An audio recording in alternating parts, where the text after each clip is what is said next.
So the nuggets I got out of the introduction. So we're going to go on to chapter 1, what types of tasks we use in a thinking classroom. And problem solving, we don't know what to do. I asked my students a lot this year because they say, well, I don't know what to do. Well, you have to try something. But since you don't know what to do, take a moment to think about what you could do. Said that a lot this last year. So we have about 100 people with us now. So I'm thinking probably need to do some breakout groups and let you guys discuss in a smaller setting. That way you can participate more, and then bring it back together to talk about some main points that you may have discussed in your group. So I picked 3 questions. Try to keep our meetings to about an hour. Things to do, and so we just want to be conscientious of everyone's time. So we'll do some breakout groups, and I'll check the comments. See what they're saying. Let me share.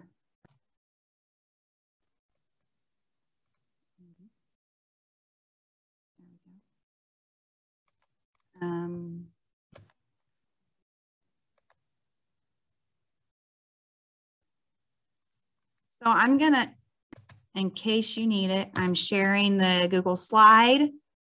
Oh, didn't mean to share it that way. Let me try that again. I think everybody saw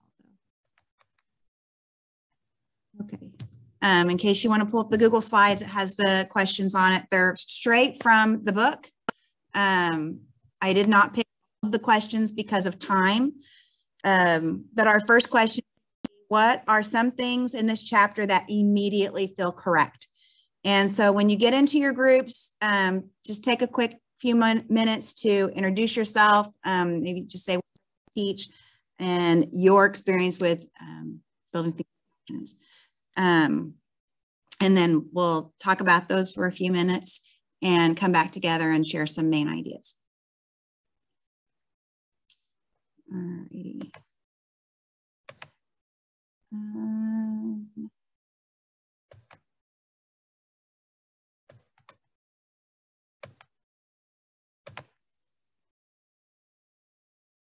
Okay.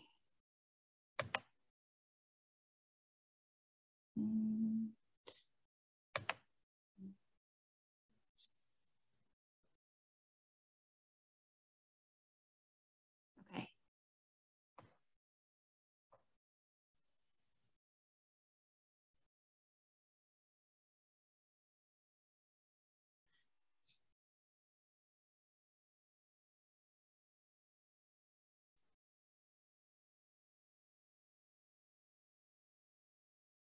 All right. And then we still have some in the main room. Awesome. And we can talk about it.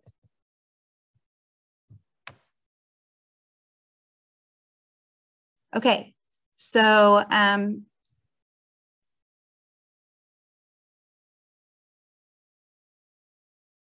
do you want me to join that, whichever room you assign me to, or stay you don't have to. It's up to you. You can stay here. I actually just had the Zoom sign.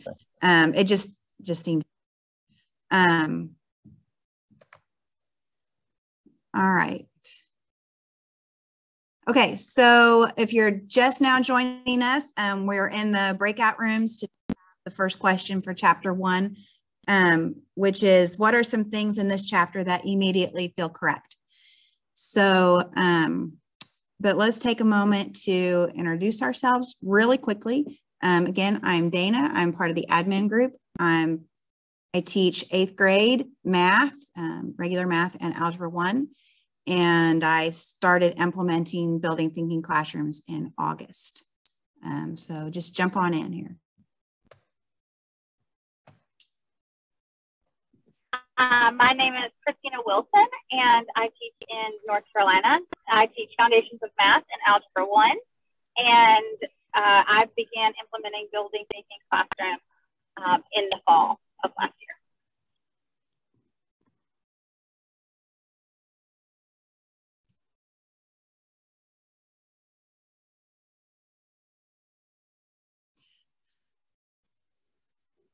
Okay, anyone else want to introduce themselves? Or we've got Wendy and... Hi, I'm Shay Fontenay-Morris. I teach in Texas, Pearland, Texas. I've currently been teaching 9 through 12 geometry mostly, and I'm about to make a new adventure into 8th grade math and geometry at the junior high. Okay. Hi, I'm Delisle. I'm from Tampa, Florida. I've been implementing this Building Thinking Classroom since January, and it's totally changed my teaching after 26 years of teaching. I am Denise Tosh. I will be teaching 8th grade math next year in Maryland. This is my first year teaching, so I was within other people's classrooms prior to this, so I'm trying it out.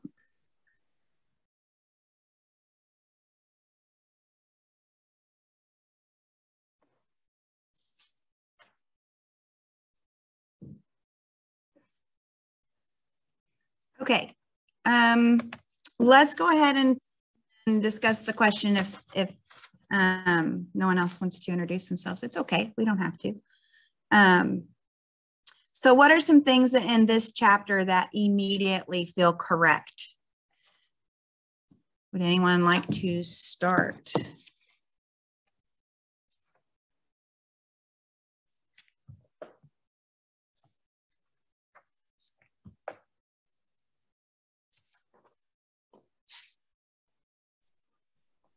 I will chime in, but I don't have a copy of the book in front of me right now. So I've listened to it on audio twice, so I'm not really sure what exactly is in chapter 1 per se. But some of the things that really worked well for me this year were implementing those vertical whiteboards around my classroom and using random groups of 3 on a daily basis. Mm-hmm. Okay. So chapter 1 is about the types of tasks that we use in a thinking classroom. So trying to think what stood out to me, because I've been doing it all year. So it's not the first time I've read this chapter. I think one of the things with the types of tasks is not to get caught up in it has to be a certain kind of task, because you're going to have word problem types of tasks. You're going to have open-ended types of tasks, and you may just do thin slicing where you're doing problems. And so it's okay that they're not all these wonderful tasks. I think I got a little caught up in that last year when I started planning, because I thought, oh, always got to be something that has all this wonderful engagement and is kind of open-ended and is low floor and high ceiling. And there are a lot of great tasks like that, but you'll beat yourself if that's the kind of task you're always trying to do, because they're not that they're not out there. You can find them, you can make them, but you're going to want a mix of things. Anybody?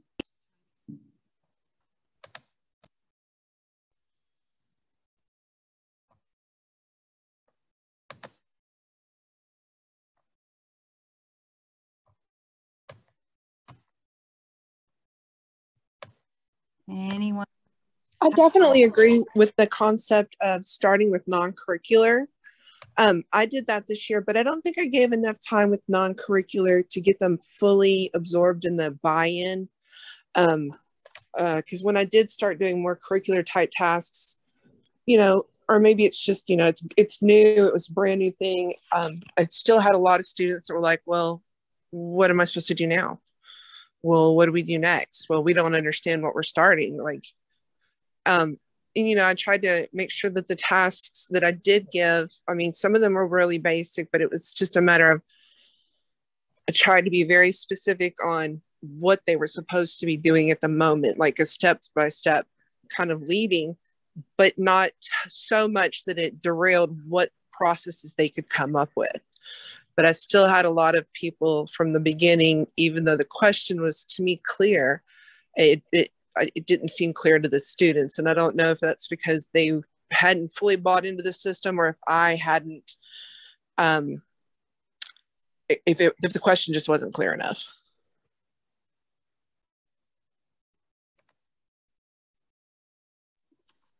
I did. My counterpart and I both did the Building Thinking Classrooms this last year. And we decided, even though it's hard as math teachers to give up days, at least it is for me, we did a full week of, you know, we did 5 days of non-curricular tasks. And it went really well. And it was a good precursor to throwing it into the curricular ones. I think it definitely benefited. I don't know if we'd have done just 3 days, if it would have been any different, but we decided if we're going to do this, let's just jump in the 5 days and just see how it goes. And it went well for us. Did anyone else try it last year and would like to comment? Or you're thinking about this coming year? So I did not. So I'm only on chapter 2 in the book. That's okay. As I was reading chapter 1, while I was in school I'm still getting my teaching degree, I had to implement tasks. And some of them fall very much into that, I think, like the level 1, the non-curricular tasks. I have to admit, the kids loved them. I mean, they jumped right in. But then in order to make it apply, so I could do that, but then I had to make it apply to the actual 8th grade curriculum, in which case they became more curricular at the end, and then I lost them. So I can see how engaging they would be, and I would have to kind of get them to, and I don't know how it will work if I just do that without the other part, but I'm really looking forward to it. So, but I can see the idea of it, but I would like to see how to change it into the curricular ones, like how to make them continue to think afterwards. Right.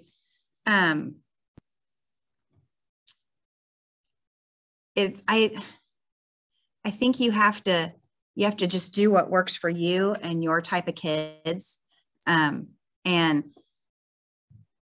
again, I think you have to change it up, and because there's going to be times where your content works well for those tasks, and times where your content's going to work better for thin slicing or some other approach. So I think you just have to do what works for you. Anyone else want to chime in? We've got about a minute and a half left. I do think that there was a lot of value in doing the non-curricular tasks at the beginning, and I did a full 5 days also. And as though, we were building thinking classrooms, I was really building a lot of relationships because I teach the lowest kids in the building, and it gave us an opportunity to make connections and build confidence. And we did non-curricular things, but I used some really low level open middle problems that, were still math heavy.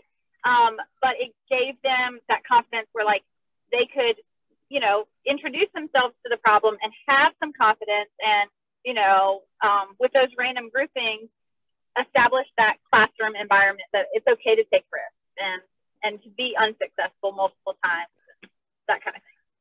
Yes. Yeah. Anyone else?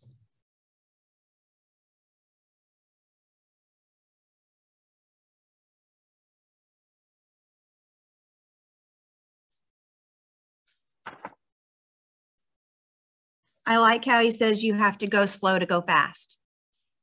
So you have to build the process and the procedures and the routine. And then once they get those, then you can plow through a little faster. And I saw some of that happening in my classes.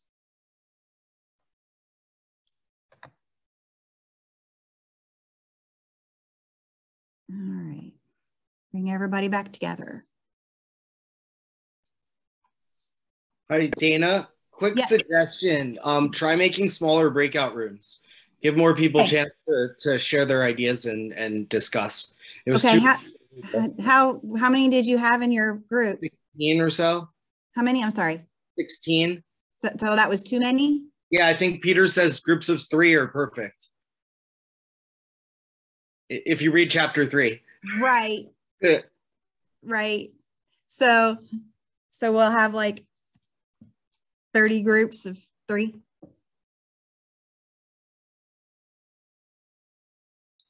I found groups of 4 or 5 work well in Zoom. Yeah, I think groups of 3 is probably too small. Maybe groups of 5 or thereabouts. Okay.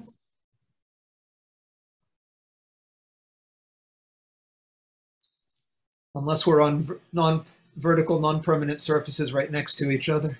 Right. Okay, would anyone like to throw out something you thought you got from your session that was great? Something you talked about stood out? Can I share something? I didn't get to share in my session, but we had some great, we talked about the mimicking, which was a huge thing with all of us. We all were like, oh yes, we teach like that. And we hear that all the time. Just show us how to do it. When we try to make them think, that's what they always say. We just show us how to do it. But one thing that stuck out with me was just page 5, this phrase cookbook mathematics. I love that because I've done this too. It said that they took this wonderful patterning, extrapolation, and generalization activity and reduced it to a form of cookbook mathematics that ensured that within 20 minutes, every student had completed it. And I have done that. I've laid out the rules so that they don't have to think. And I took all their thinking away. And I love this book, but I'm feeling really guilty about the past 12 years in my classroom. Right. I totally get that. Yeah, I can relate. I would like to share that in our group, we had a teacher that literally read the book and threw her kids into this at Christmas. Like she just read it, loved it, and started implementing it, and it worked. And that's what I need to hear. That's what I need to know, that you don't have to have all your kinks worked out, I don't think, as long as you just throw them on a vertical space and just expect it from them. It helped me. Right. Yeah, I think you just have to jump in, right? And the beginning of the year is obviously the easiest time, which is what I assume, everyone here is going to be doing. You just have to give it a shot, and you learn as you go, right? Like anything else. But if you don't give it a try, it'll never happen. I think it's also important to explain to students and even families why you're doing this, and create opportunities, learning opportunities through activities that they do to help them see that why. That way it will be, they will be able to buy in more, because I've also read people who have tried it and say a lot of pushback from students or, or administrators that may not understand it. I think that's where you could maybe do some work to, fix that, to help them understand why this is gonna work and why it is important work, because we are not teaching students to prepare for factory work anymore, right? Yep.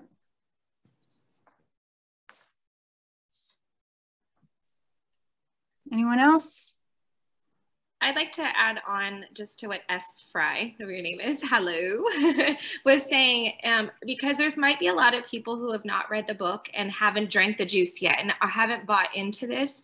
I'm a 7th grade math teacher, and my philosophy going into this last year, which was my first year, was that I had to start small, because if I knew I tried to implement the whole book right away, it was not going to happen, because that was not realistic for myself. And you guys, my feedback at the end of the year was phenomenal. 7th graders, those little stinkers, they loved it. They thought how amazing it was that they could do math in a clever way and that there wasn't a specific way. They had to do it. And they loved the fact that they got to work together, that it took so much pressure off of themselves. And those are just a few takeaways that I had, but that was enough for me to go, okay, I did something right, not everything for sure, but keep going. And the same for you guys, just keep going and like do what you can. I agree. I jumped in, I read the book over the summer, and then, well, I haven't read completely all of it, but I decided I'm just going to jump in. I invited my admin to watch, and that was a huge game changer for the admin to understand, oh, you're not just setting them off to do whatever they want. There is a purpose for it. And they kept coming in and coming in and coming in. And then people in the rest of the school, and I teach at an international school, so it's K-12, would come in and they're like, oh, but no one else wanted to implement, but people did want to start reading the book. But you do have to jump in, and I'm the same as Jen. The end of the year, the kids, I had, positives and things to improve on the board, and it was like thinking legs. I actually looked it up on the internet, and yes, the research really is there. And so that kind of stuff was really funny, how they were like, it really is there. So that, but definitely just jump in and trust yourself. You're a professional. And you won't know, and you won't think about every single question that the kids will ask or things that the kids will need guidance through. But I still am like, I don't know. And some kids get frustrated, but it is well worth the time and effort. Bob? Thank you. So I guess I have drank the Kool-Aid. I am good. However, as I said in my group, I oversee K-12. So I want every teacher to have this book in front of them and to think about using it. But the pushback that I get often from high school teachers, and I don't know who on here is high school related, are, well, these are the standards. This is what I have to achieve. And this book doesn't tell me the particular standards or whatever. And I'm just curious how people, again, jump in and know that they're going to cover enough of the standards while this is in play. And that's my question. This doesn't, to me, this doesn't change what you cover, or even for me, I covered it about the same pace. It's how you conduct the class. It's not what you're covering. So if you're doing, whatever, solving quadratic equations by factoring one day, that was the standard you're covering on a particular day, you're still going to do that exact same thing. You're just doing it in a different way. It really doesn't change what you're covering at all. It's not a curriculum. I just want to add to that as well. I started implementing this, like I said, in January. And I stayed in the same pacing calendar and the same SEs, the same skills as everybody else in my team.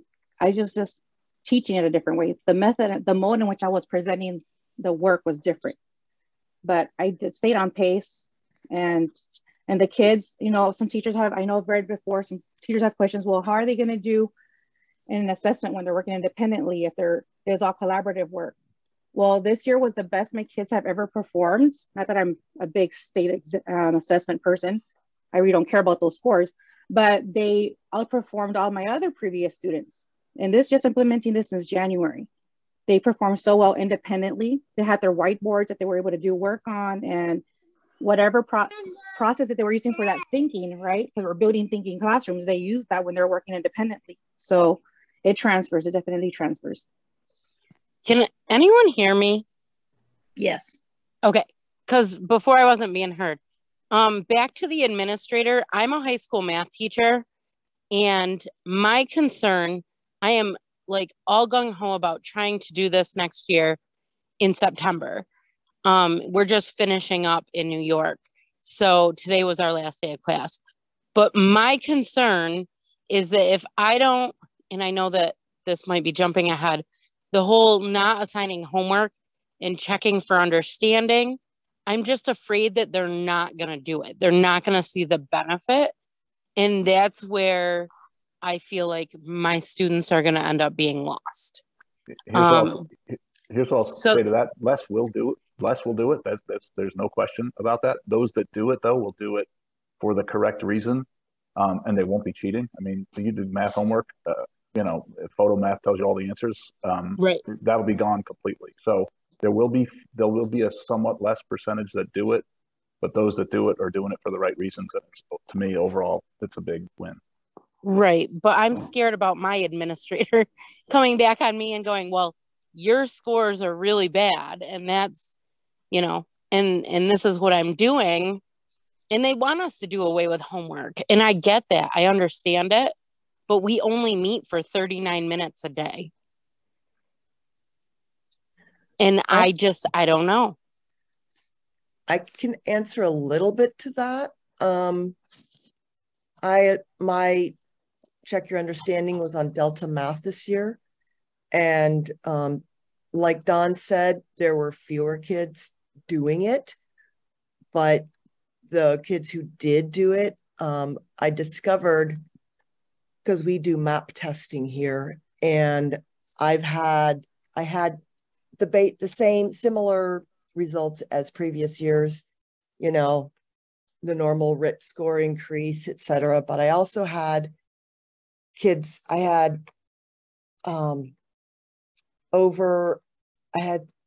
8 kids who increased 20 or more RIT points, and that's a huge increase.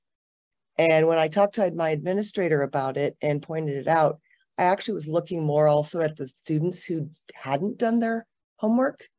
And the issue wasn't the homework that affected them. The issue was how much they paid attention in class and focused on the board and focused on the work instead of their friends. So if they were socializing more, if it was a group that was socializing more, they did poorer on the map test than if they were focusing on the task and what they were supposed to be doing and communicating with each other more. That's what I noticed in my my student results. We already went at my school. We changed the assessment policy this year. Students do not have to do homework. We're not allowed to grade their homework.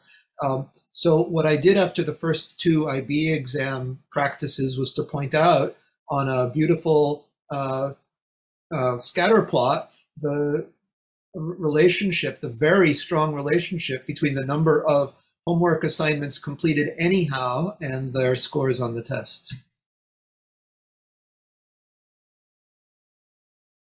Last summer, I read Grading for Equity, and it talks a lot about the homework aspect. So that might be a good resource for you to think about how you change your pedagogy on homework and then be able to communicate that to your admin. But there's no, it's not an equitable way for students to show mastery. And the Delta Math is phenomenal for the practice. And I love what you just said about the scatter plot. That's fabulous. I mean, the kids can see their own data in real time. I think I'm gonna try that out. I also found, I put this in the chat. Oh, sorry. I put it in the chat too, but I'm a high school math teacher, and I do wonder about trying to convince my department to take the time for the non-curricular tasks. That seems to be something that you really need to do, and I have not taken that time.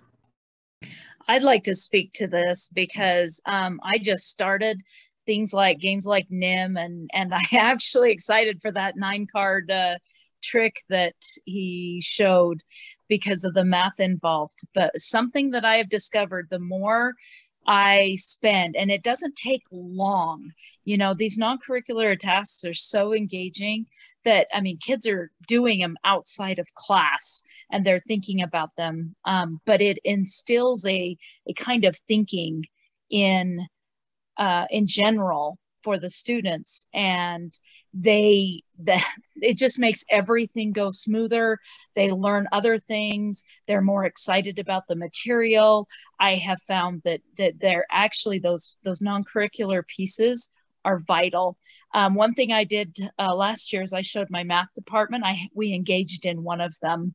It took 10 minutes for a meeting, and it made it exciting. And then I was like, and this is where we take it from, you know, and I had a few example ideas for the different courses we were teaching. So that's how I would present it.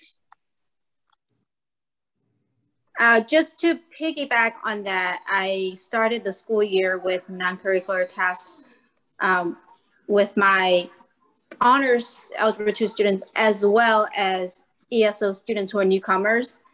And they just jump in because it's something that it's accessible to them, and they are able to collaborate and work together. And I think a lot of kids crave for collaboration opportunities to really think on their own, even if sometimes they say they just want to be told what to do. But when they experience that excitement and light bulb moments, they'll want more. Like I think it's just human curiosity. You know, we are made to be curious about things and to want to problem solve. But if we take that opportunities away from them, then, you know, it almost like it wears off sometimes, or you really push their curiosity in the back burner. And then they just become those students who we sometimes experience very robotic, you know, tell me what to do, I'll do it. And then if you don't tell me what to do, I don't know what to do. And it's your job to tell me what to do. But again, on the flip side, when they experience what they are capable of, then we become facilitators rather than, you know, direction givers. So got a lot of good conversation here, but let's go back into breakout rooms so that more people can have an opportunity to actually discuss, because we've got 90 some people in our group here, and we need to have some smaller groups so everybody has a chance to have some conversation. The second question is about mimicking. In this chapter, you read about the negative consequences of mimicking. Can you think of any positive benefits? If so, do these positive benefits outweigh the negative consequences? Again, this is one of the questions from the it's your breakout room. If you want to take your discussion somewhere else, that's entirely up to you. No problem with that.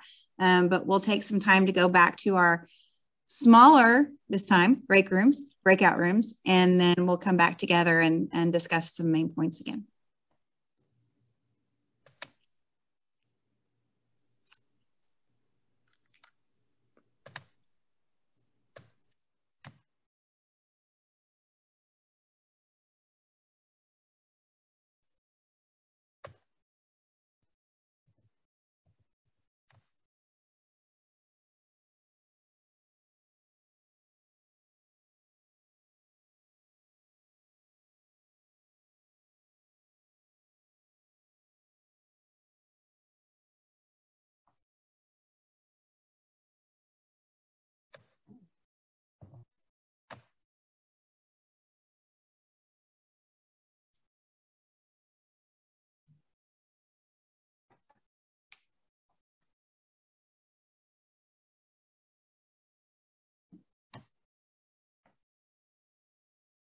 Hello, everyone. You can stay here if you're still here, and we can talk about mimicking. Any other part you would like to talk about?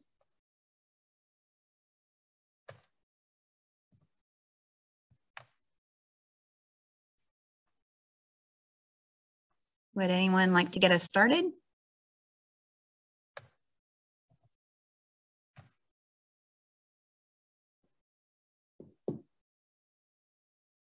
What did you think about the mimicking part that Peter Liljedahl discussed.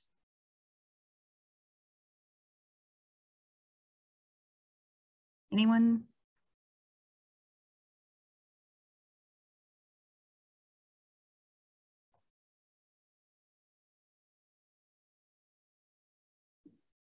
Anyone want to share their thoughts about mimicking?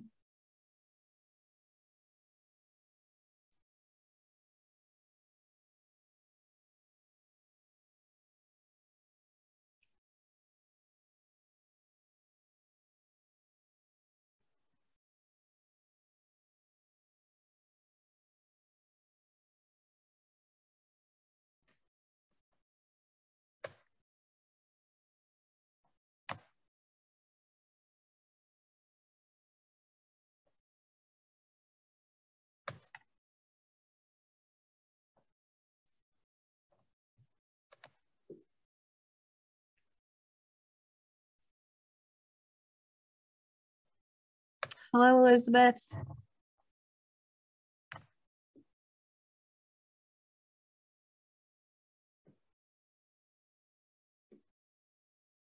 So we're in breakout rooms and we're talking about mimicking. Does anyone have anything they'd like to say about how you feel about mimicking? And is it positive? What's negative about it?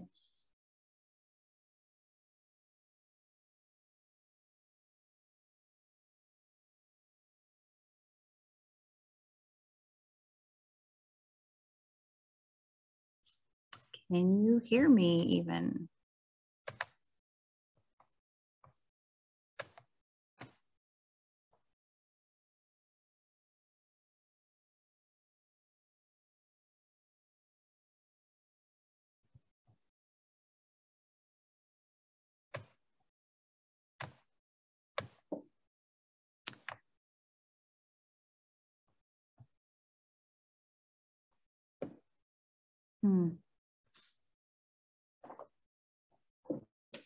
So the thing that got me about mimicking was that, you know, I always thought I was pretty good at direct instruction, and I didn't realize the effect that I was and was not having through direct instruction.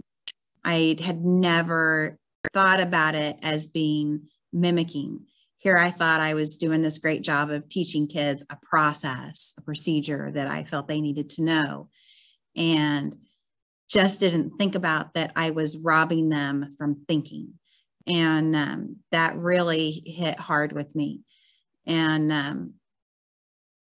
I had been saying for years, you know, there's got to be a better way to teach math, because I just didn't feel like I was connecting with those students and getting them to learn what I wanted them to learn.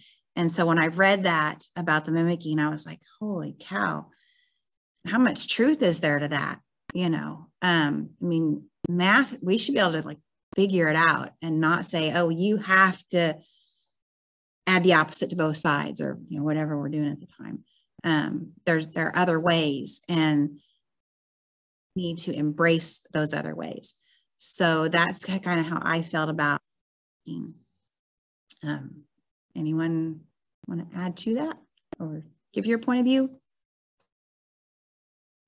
No, I agree with what you're saying. I think that it's a matter of, you know, who's doing the thinking in the classroom. You know, is the teacher doing the thinking or the kids doing the thinking? So I think the more we can pass that ownership on to them. And it's funny because kids who have been using direct instruction for so long, or have been given processes before, you know, given the procedure before the practice, they get so used to that. So then when you ask them to figure things out on their own or problem solve or think, they take that as teachers not doing their job. So that was something when I kind of started having kids think for themselves.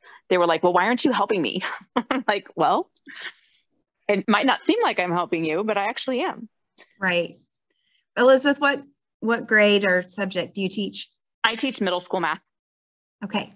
I teach 8th grade.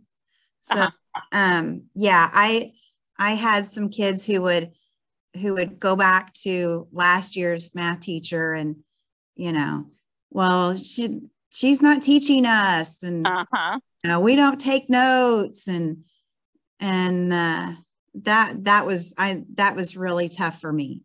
I get that completely. And I'm still concerned going in the second year how that's going to go. With, you know, students, you know, going back to what they're familiar with, to their other teacher and saying, yeah, she doesn't teach us. Yeah. You know, yeah, I am. I'm teaching you to be a thinker. You know, I used to teach 8th grade, and I just have been reading.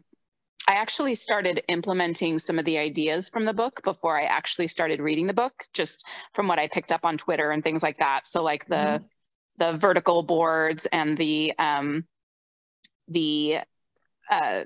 random groupings, things like that. I've been doing that for a couple of years before I'd even read the book. So it's actually nice now to get more of the meaning and the purpose and the little intricacies behind it.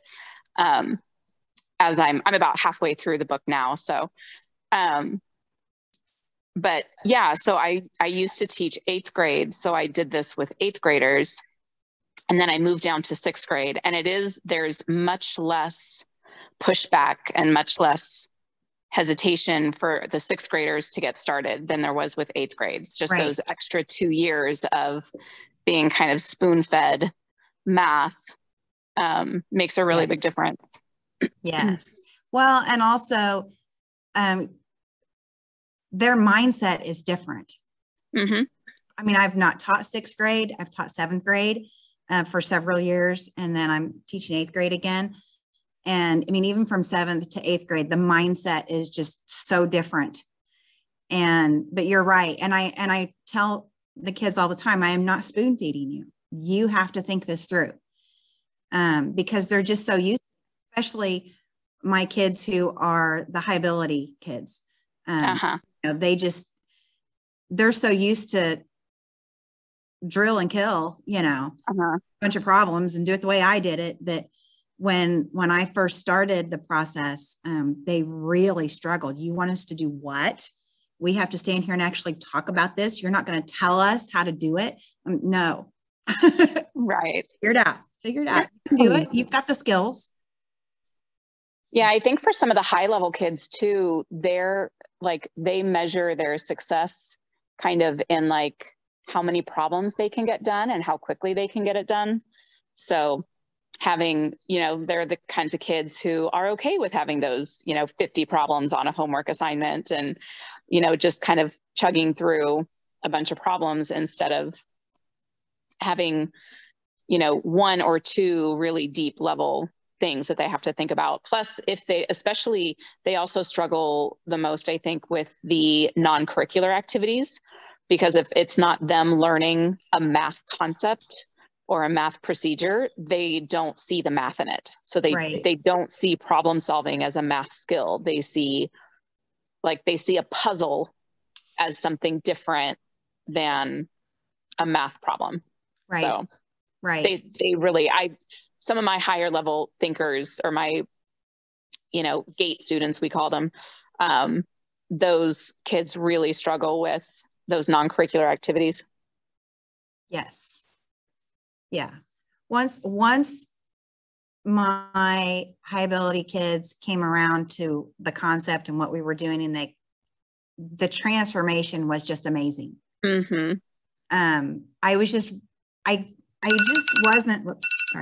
I just wasn't expecting to have that much resistance from that group. But my regular Math 8 kids really just embraced it and just jumped in. That's awesome. Yeah. Most kids do. It's very rare that I've gotten kids with pushback, but they are still there for sure.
think we have almost everyone back. Before we get started on our discussion, I'm going to put a Google Forms link. It'll help give us some feedback of the types of teachers we have with us today and what worked for us today, maybe what didn't work. So when we do our next couple of sessions, we know how we need to modify. And there's just a few questions. They're all optional. So you can skip questions if you needed to. Okay, so anyone? Dana, sorry, Yeah. It says we need permission. Okay, let me fix that. While I fix that, if somebody wants to start the conversation about some awesome things you talked about in your group.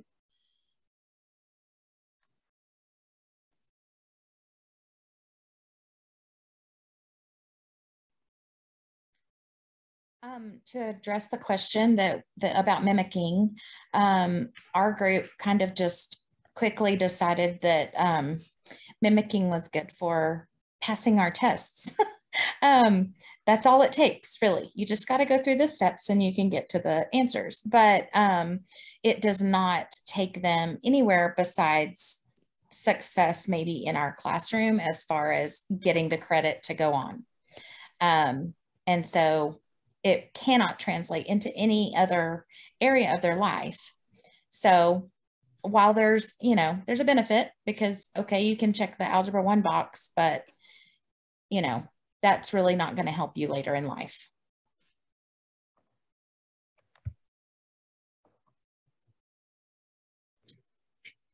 We were also talking about that even like with students working on the vertical surfaces, there are still some students who end up in the long run learning to mimic from the other people in their group. And so there is still some mimicking that goes on, but I was saying that I felt like I teach Algebra 1. I felt like that even those, maybe some of the lower level kids who still kind of ended up learning to mimic what the other kids were doing, I still felt like they did a whole lot more thinking, figuring out how to mimic, because it wasn't me saying, do this, now do this, do this, do this. They were having to try to watch what the other kids were doing and pick up on their patterns, and which requires a lot more than just like following a rote example that I've given them. So I still felt like that while some kids ended up doing that, that it was still more valuable and that they at least did more thinking in the process of getting there. In our group, we talked about how mimicking maybe was good for like student confidence and sort of their self-esteem, but that it was really short-sighted and wasn't helping students in the long run. And it was maybe also a false sense of confidence, because if if students have to apply something beyond, that's any way different than the previous examples they've encountered, then they're not going to be able to do that. So that was really kind of the only positive we could identify, was sort of a emotional confidence, their own sense of confidence. And it seemed like it was maybe an inflated sense of confidence. So. One thing we discussed was the sort of the notation aspect. And sometimes there are things where, like this is the way that it's supposed to look because that's how we communicate mathematically. But we were saying, as opposed to in an old model where it was like, I'm going to show you and then you're all doing it on your paper and whatever, where half the time I would look at a student's paper and I would say, does that look like what I have up there? And they'd say yes. And you're like, no, like it didn't even match. And so even when there are those things, those notation things, when they're working up the board and you're able to address it in the moment and where they're seeing it and it's up on the board and it's just sort of like, yeah, you've got that all perfect. This is the way that it usually looks. And this is the way that, people will expect it to work, just kind of like using a capital letter at the end of a sentence. So talking about those sorts of things where, yes, in a sense, you are still wanting them to mimic maybe how it looks, but that even when there are little bits of mimicking in a thinking classroom, we're presenting it in a different way. I liked how it was presented in our room, because the mimicking actually comes where mimic how I treat people with respect, mimic how, you know, how we're going to discuss things and those procedures and those things. And when we think about where mimicking originates, it's how little kids learn how to become adults. And so I think it's important in the process, but we shouldn't stop there.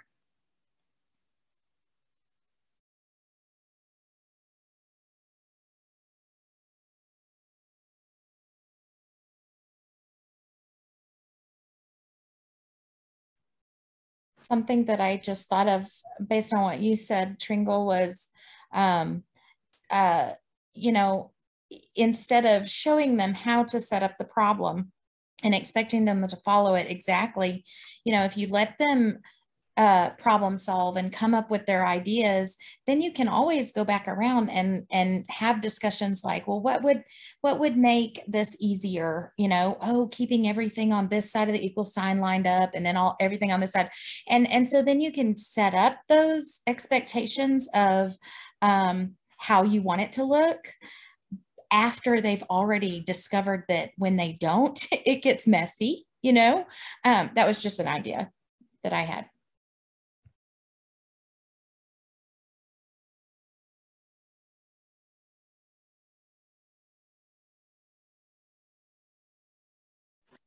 I think mimicking has just kind of been ingrained in education in the last few years. When I started teaching, even, it was kind of encouraged. You tell kids, do this, this, this, this. You tell them what to do. Even in my past year, when I had discussions with admin, well, you need to show them how to do it. Well, no, I don't need to show them. They can figure it out. They're smart, and they've shown me they can think. So, you know, back when we were in school, or excuse me, back when I was in school, we were trained to think because, yeah, the teacher would like show us a basic overview of the concept, give us a couple of examples, but then we were given those hard problems at home and we were still expected to do them. So we had to do that problem solving bit. But we don't do that anymore. They're like, oh no, that encourages students, that makes them disappointed and they shut down. And that's true. I think we're having to change the thought process of the whole educational system. We're going the wrong direction.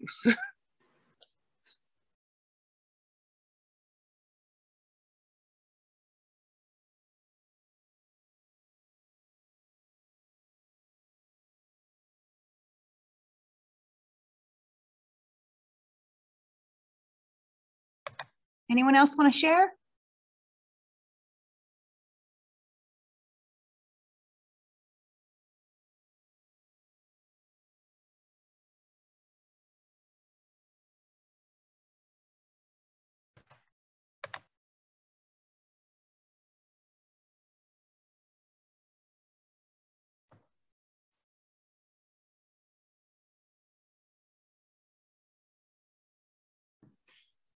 We are at almost an hour. I'm happy to stay a little bit longer if anyone would like to have discussion. I'm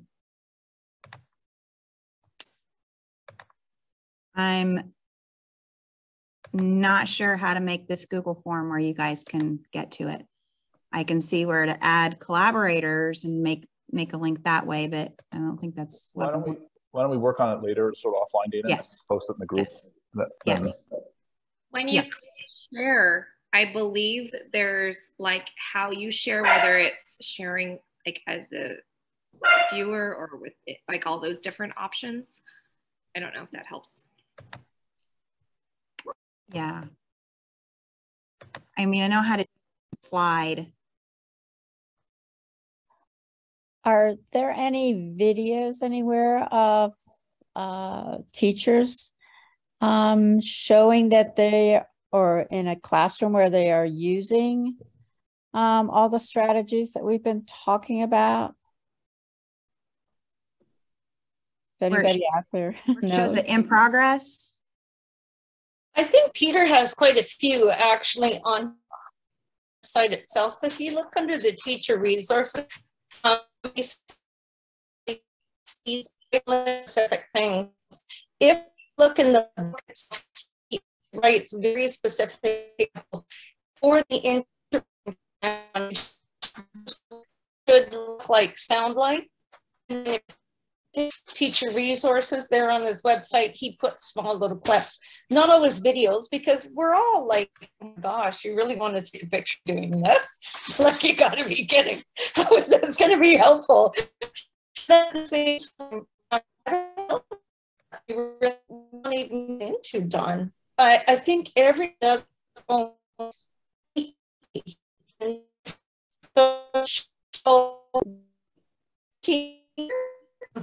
I think all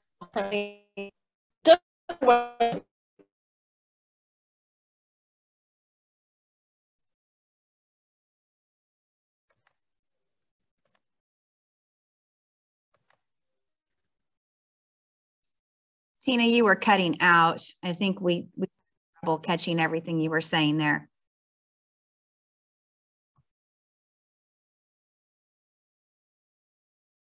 I know a lot of people are jumping off. I would just want to thank everyone for coming. We're going to meet again on Friday. I was thinking that I might do a couple of different sessions so that we would have a smaller group just to start with. But I'll get that on Facebook by tomorrow, so you'll know what's going on. But we will definitely Friday to discuss chapter 2, which is random groups, I believe. Yeah, how we form collaborative groups, and so we'll do that Friday. Any questions or anything anyone wants to add? We had a lot of great discussion today. I just want to say that it would be helpful also moving forward, maybe give opportunities for teachers who are teaching at similar grade levels for time to get talk about things in small groups. I think that would be also helpful for us. Right. I did have a question. I'm sorry. Yes. On the questions to think about, number 5, it says that in this chapter, it's shown that students perform better on scripted curricular tasks if they first have the experience 3 to 5 classes of working on highly engaging non-curricular tasks. Yes. So my question is this, do we do that for every new concept or every chapter or just at the beginning of the year? Or how often is that supposed to be done? Beginning of the year is the short answer. Mm-hmm. Okay, all right. The idea is to get them used to thinking. That's okay. All they're really for. And then sprinkle it in quite often. You can sprinkle it in as you see fit once in a while, whether it's a schedule thing or you think the kids need one or you just want a break. But okay. All right. That's good. I can do more than that. Right. That was a good question. Yeah. All right. Thanks.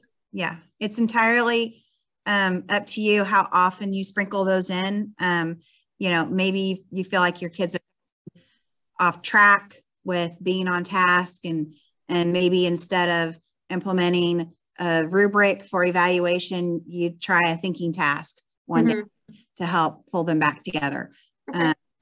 We decided just to jump in and do the 5 days. The UCube has a week of inspirational math, and we kind of built it off of that, using a little bit of her tasks and some of the ones that Peter has in the book. And it went great. Okay. And, our classes are about 48 minutes, and you don't need the whole 48 minutes for a task. What we're talking about doing this year is talking about the classroom norms and getting kids to start to know each other, to start to build that culture. And so doing some extra things and then having about maybe 20 minutes to work on the task. Okay. They don't have to finish it. They don't have to get an answer. That's not what the tasks are about. And so it's okay if they don't come to the end of that task. And you kind of don't really want them to. It was kind of fun to watch them. Well, did I get it right? I don't know, because he says, we don't want to tell them if they have answer is right or not. They're supposed to test it and, you know, do what they need to do to try to figure it out.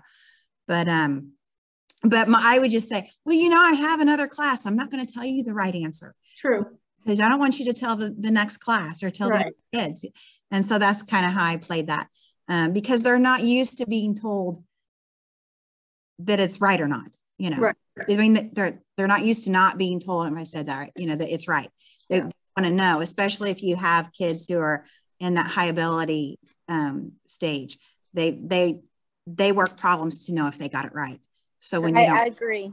Yeah. They're like on edge. What do you mean you can't tell me if I got it right? I need to know. Yeah. So that's high performers definitely want an answer. Yes. Yeah. I think it would be helpful. I tried it, you know, oftentimes this year, is putting it back on them. What are some strategies and ways you can figure out it's right or wrong? And then they would tell me, oh, like I could plug in and evaluate it and see if it works, or, you know, different strategies. So it's just kind of get them to think, what are the tools in your toolbox that you can now pull out to figure out if you did it right or wrong. And that way, you know, they are always able to ask themselves that question whenever they run into questions. Hey, is it right or wrong? Oh, okay, well, I could figure it out. You know, I don't need to ask people.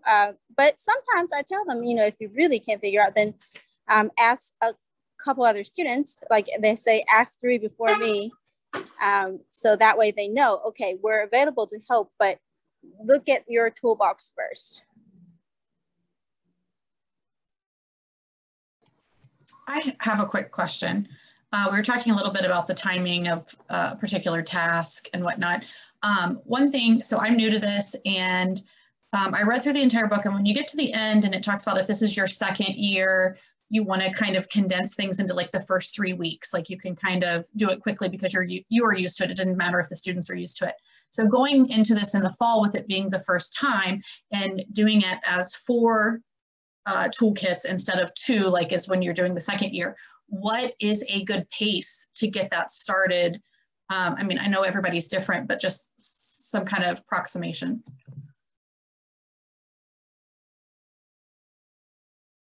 You're muted, Dana.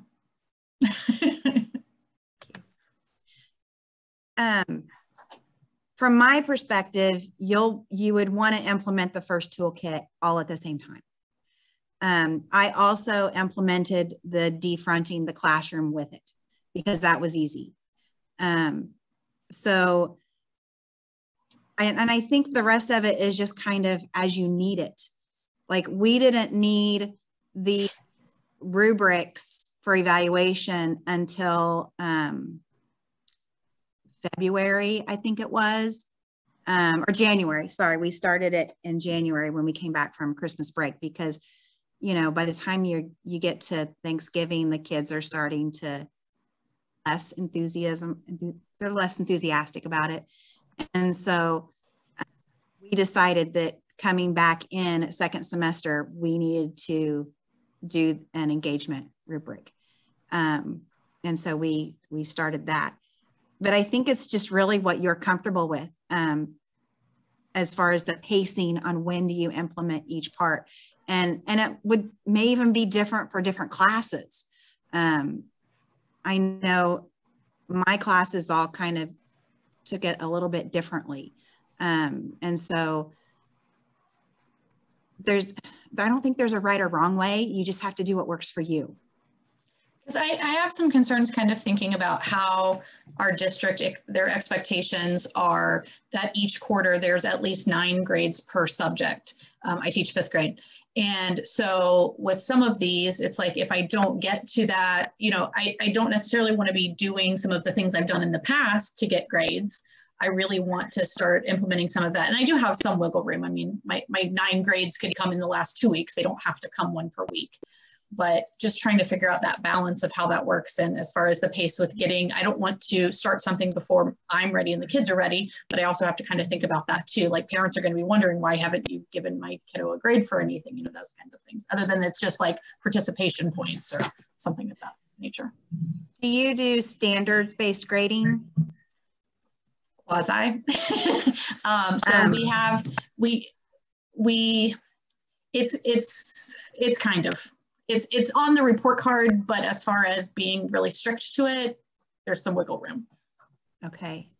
Because see, that's what made a difference for us is our corporation does not do standards-based grading, which is why I did not implement the assessment piece.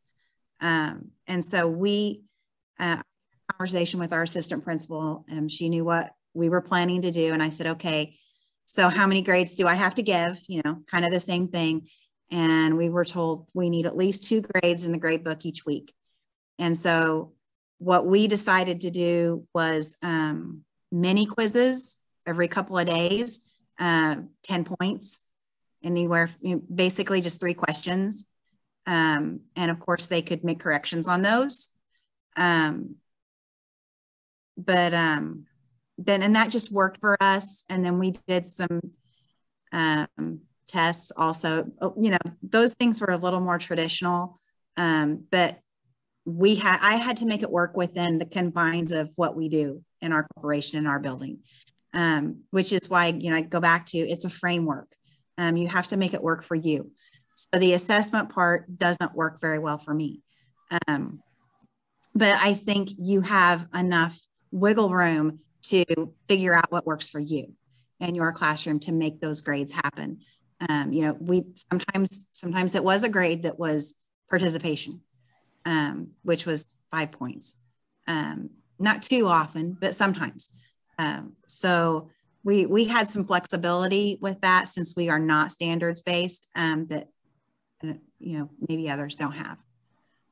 Okay, yeah, and I know I have a wonderful principal who is very interested in trying new things all the time. She's very open and very flexible with things like that.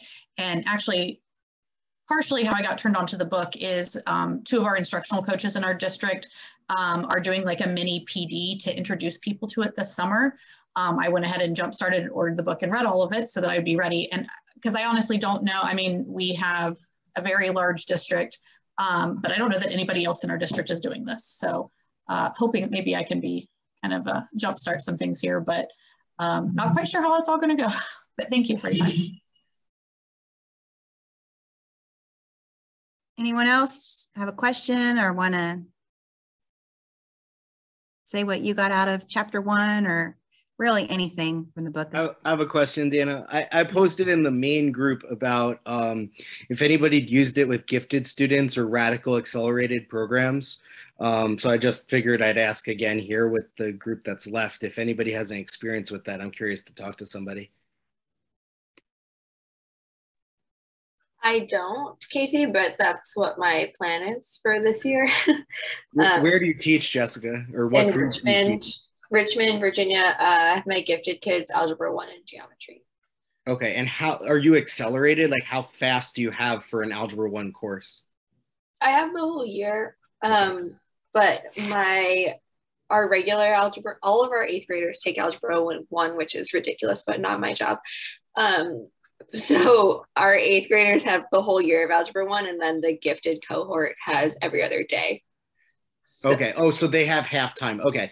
I have every day with I have a self-contained gifted program and I have every day with them, but I have to have a pathway for students who can go fast to get finished with the course in a semester. That's kind of the parameters I work under. So I have to teach enough standards that they could like pass a class with the sufficient knowledge in every single semester. So it's like a super fast cycle and I have to repeat it over and over every semester. That's insane.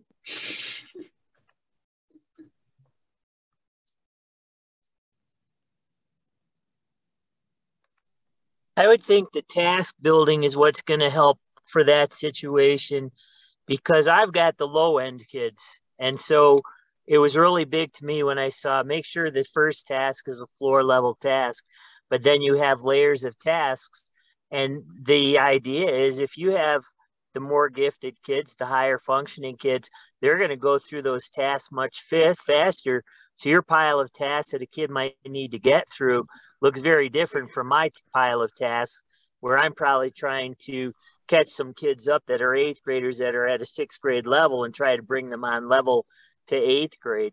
So I think it's just going to be in how you build your task, but that's the part that I still have the most questions about, is how to do the thin slicing to make that all happen. I think one way to help with that, which I've tried in my own classroom, I use the IM curriculum, and there's always, are you ready for more questions? So you can always, so let's say a group of students finish early, you can always say, hey, here's a challenging, next level challenging task, try it. And you know, I think if by that time, if they're already buying into it, they'll be hopefully more invested in, hey, yeah, I'm going to take on that challenge and see if I can figure this out, while you and the rest of the students are trying to, you know, get on the same page. I think that will help and work well, because I have a variety of ability levels in my classes as well. I'll just make one general comment on thin slicing. Just have more problems available than you need, right? Because then you'll have them ready if someone's finished them early, or have some more lower level ones for if kids are struggling.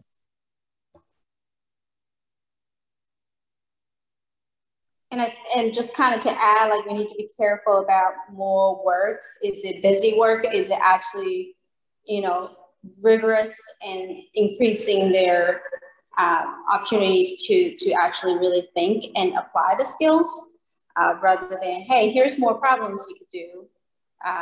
They're just different numbers. I think it's also about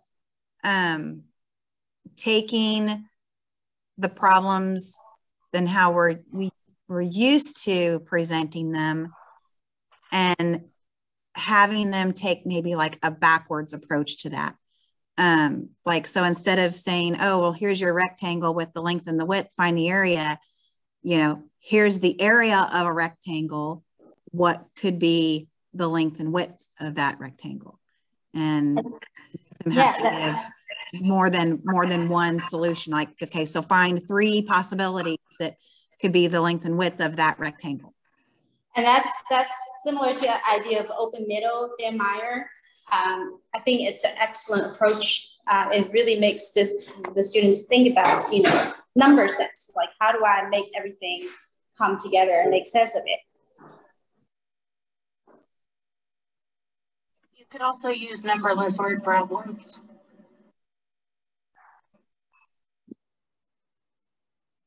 That's a great idea too. Yep.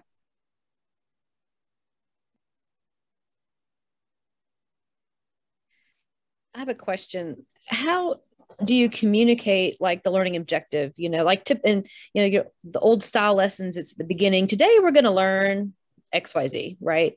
And how are we going to know that we've learned it? So we talk about the success criteria. We're going to know that we've learned it because we can explain whatever, we can apply whatever.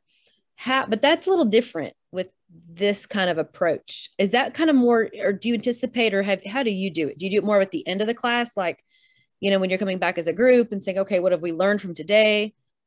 And I guess that'd be part of your questioning to the groups as you kind of go throughout the classroom as they're working, kind of getting them to get at that objective that you had in mind. How do you communicate that objective to the students?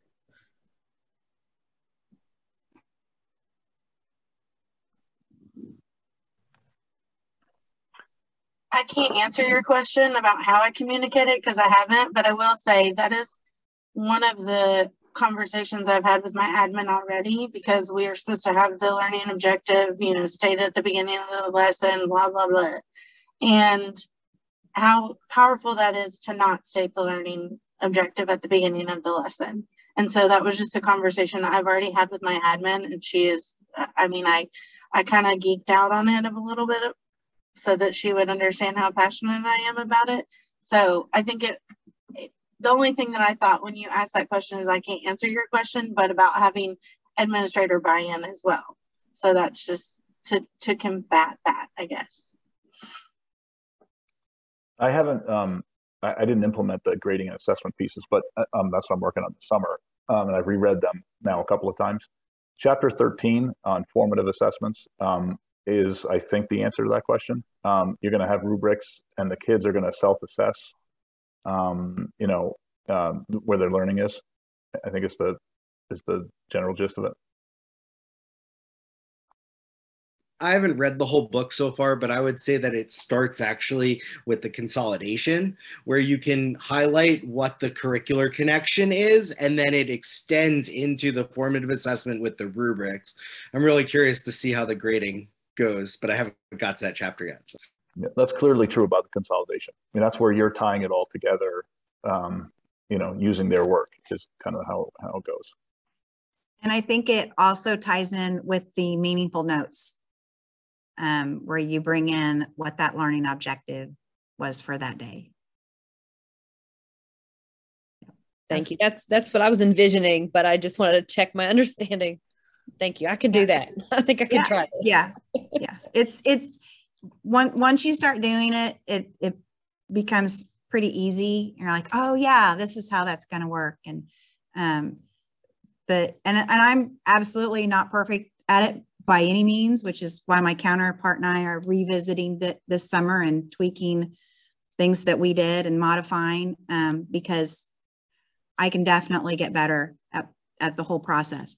But yeah, the consolidation, I would say if there's any part, that's the piece. I mean, and for me personally, that's what I need to work on to get better at, but that's where you bring in the understanding and talk about, you know, this was the purpose of what we did today and where you're going with your content.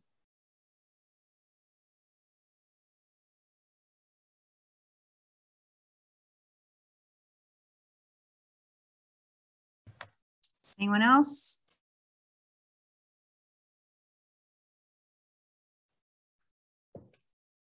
Okay, I think we'll wrap it up for today then. I appreciate everyone coming and hanging out a little bit longer.